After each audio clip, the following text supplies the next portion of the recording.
بسم الله الرحمن الرحيم. السلام عليكم ورحمة الله وبركاته. أحلى اخوات ومتابعين في الدنيا على قناة حكايات اليوتيوب. أهلا وسهلا بيكم، وحشوني جدا من آخر فيديو. النهاردة فيديو جديد ورياكت جديد لقناة جديدة في اليوتيوب ومحتوى جديد بيدخل بيوتنا كلنا. هنقول قبل ما نبدأ الفيديو: اللهم صل وسلم وبارك على سيدنا محمد النبي الأمي وعلى آله وصحبه وسلم. كلنا ندعي لأهل غزة ربنا يفرج كربهم بإذن الله.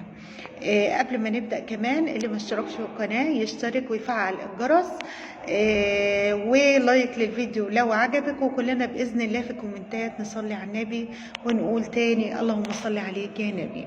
النهارده بنات فيديو جديد ورياكت جديد عن قناة صدفة جاد ومامتها الحاجة فاطمة، وما شاء الله ما شاء الله الردح اللي داير بينهم على اليوتيوب بين أم وبنتها.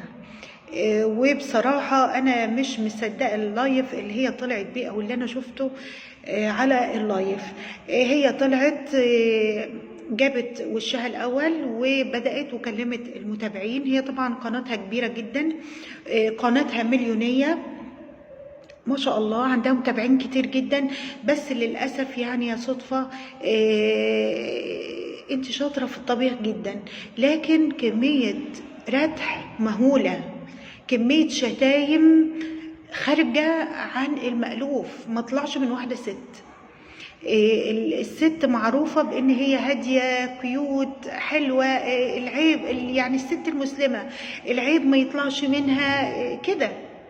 لكن انت ما شاء الله تبارك الله كمية شتايم مهولة، وكمية شتايم لأخوكي، كمية شتايم لمامتك. وانا فوجئت بانك انت عاملة كده مع مامتك، فوجئت انك انت طالعه تردحي لها على اللايف. انا مش مصدقه ان انت طالعه تردحي لها على اللايف بجد، وانت بتبوظي بنتي وانت بتاخدوا بنتي تعمل. طب وانت بتديها بنتك ليه؟ مش فاهمه يعني. وبعدين ما هي مربياكي ما شاء الله كويس. لو انت سبتلها مش هتستأمني مامتك على بنتك. طب ما هي مربياكي انت شخصيا، معلش هي مكبراكي وموصلتك لبيتك وعروسه جميله قاعده في بيتك متزوجه ومخلفه ما شاء الله تبارك الله. يعني انت مش مستأمنه مامتك طالعه تديلها لايف وتديلها نصايح وتديلها شتايم؟ حرام عليكي، اتقي الله يا صدفه كده، اتقي الله. مامتك ثم الام ثم الام ثم الام، ازاي كده؟ ازاي؟ مهما عملت دي امك، ما تطلعيش وتردحي لها على الملأ ده. انت كميه شتايم مهوله، وانا اللي بصرف على بنتي، وانا اللي بعمل لبنتي، وانا اللي عملتكم. هو انتوا كان عندكم قناه يوتيوب؟ انتوا كان عندكم؟ انا اول واحده دخلت بتدخلي اليوتيوب انت قناتك كلها ردح. انا مش فاهمه هم متابعينك مستحملينك على ايه، مش عارفه. اما انت طالعه لايف تردحي لمامتك واخواتك انهم بيربوا بنتك غلط، انهم معرفش بتديهولهمش يا حبيبتي بنتك، محدش زنقك تديهم بنتك، واحنا كمان محدش زنقنا نسمع التلوث السمعي بتاعك. ايه القرف ده؟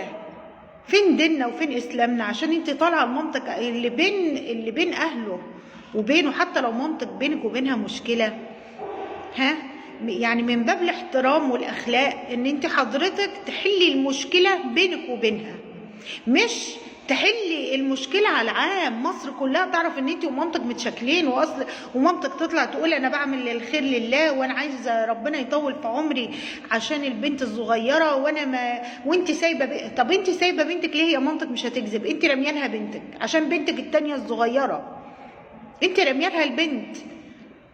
مطلوب منها ايه بقى؟ ودي ست كبيره، انت عايزه منها ايه بقى؟ عايزه تعملي لها ايه؟ مش فاهمه. يعني انت رميالها بنتك ومش عاجبك؟ خدي بنتك. ست مامتك بتقول انا ما عملتش حق البنت، بنطبطب عليها وناقصها حنيه، وده طبيعي. البنات في السن ده محتاجين متابعه، محتاجين اهتمام، وانت مشغوله ببنتك الصغيره بتقولي ان انت رميها على طول، وانت بتقولي لا لا لا لا لا ما حصلش، انا رميتها. انا وشتايم بقى وشتايم. انا معرفش يعني الانترنت فين والمباحث الانترنت فين بكميه البذاءات اللي بتطلع من لسانك. وعلى مين؟ على مامتك. على مين؟ على اخواتك. على مين؟ على اخوكي. انتم ما عملتوليش حاجه، انا ما حدش بيعمل لي حاجه، انا وكميه ردح. واحنا يا بنت يعني معلش، يعني احنا نستحمل الردح ده كله ليه؟ انت بتخشي بيوت ناس بتعلموهم ايه؟ بتعلموهم يعملوا ايه مع مامتهم؟ بتعلمي البنات اللي اتجوزت وخلفت تتعامل مع امها ازاي؟ انا هقول لك تتعاملي مع مامتك ازاي. اولا صوتك ما يعلاش عليها خالص خالص، عيب. ثانيا ما تشتميش. انت بتشتمي في لايف قدام 100 مليون وانت متابعينك ملايين، ليه؟ طالعه بتهزقي في مامتك ليه؟ حسبي الله ونعم الوكيل. باسمها انا زعلان عشانها، انا زعلانه عشان كميه الردح اللي انت ردحتيها. بتقولي لها انت مش عادله وبتفرقي بين ولادك. مفيش ام بتفرق بين ولادها، كلكم ولادها جايين من بطنها. لا يمكن، انا كأم بقول لك الامهات ما بتفرقش بين ولادها. لا يمكن تحب ولد وتسيب التاني او بنت وتسيب التانية ابدا، لا يمكن. انا كأم بقول لك مامتك ثم مامتك عيب.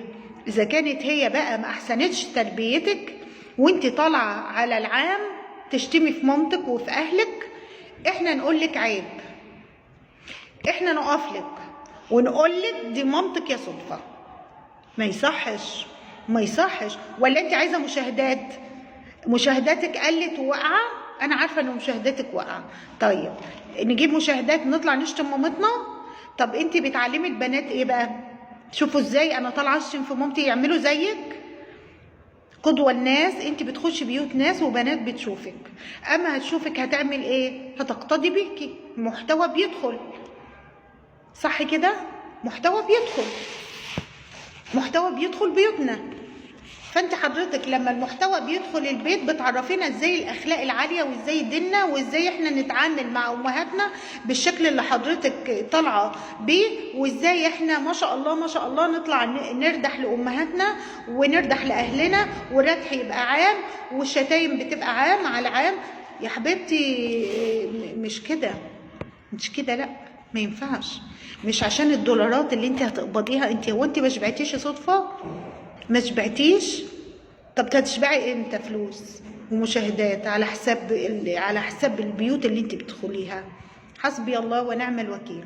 اتعاملي عدل مع امك، دي امك. ما تطلعيش تردحي على العام، ما تطلعيش تردحي على العام. وبصي على المحتوى اللي انت، بصي على الفيديو وعلى تعليقات الناس وعلى تعليقات المتابعين اللي متابعينك وقالوا لك ما يصحش، دي امك. وهي كمان طلعت ترد عليك على عام. هي كمان المشكله بقت اتحولت من خاصه لعامه، بقت راي عام بقى. يعني هي بدل ما هي مشكله في عيله وبيت ناس وكده، لا، هي المشكله دلوقتي بقت على العام وبقت على اليوتيوب، والناس كلها تتدخل، والناس كلها تقول لك عيب، لان مفيش حد بيتعامل مع مامته بالطريقه دي غير قلات الادب. بصراحه ما ينفعش، ما يصحش. مهما كانت الام غلطانه، دي الام، دي مامتك. مهما كانت مامتك غلطانه ما بنتعاملش معاها بالطريقه ديت ابدا. حتى لو غلطانه ما بنقولهاش انت غلطانه. حتى لو مامتك غلطانه ما بنقولهاش ولا بنتعامل معاها بالطريقه اللي انت بتتعاملي معاها بيها دي.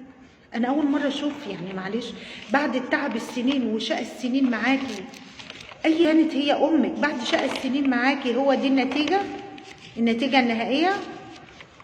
حسبي الله ونعم الوكيل. يا صدفه راجعي نفسك مع مامتك واحذفي الفيديو مهما جاب من فلوس. احذفي الفيديو لان دي اهانه لاهلك وتلوث سمعي وبصري علينا ان احنا نتحمل اللي انت بتعمليه. ده مش محتوى تماما تقدميه، وانا مش عارفه انت اعلاميه ازاي.